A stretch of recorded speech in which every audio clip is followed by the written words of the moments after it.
Right, the Defy stove, this is a gas stove with the electrical oven. See, if you look at the button here, that will be for that stove. This one is for the bottom, this one's for this side, and this one is for the top stove.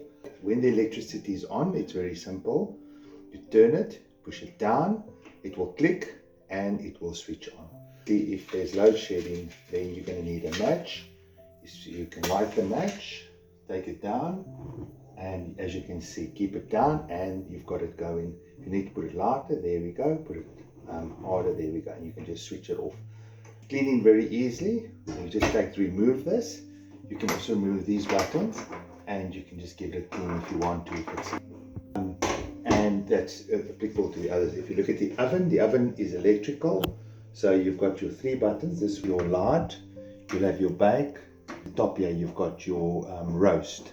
This is your timer, so you can just set it down. If you want to switch it off, there it goes off. And over here you've got your temperature that you can set. And if you look at the corner there, that's where your oven is switched on. And that is basically your working of your stove and your oven. Thank you.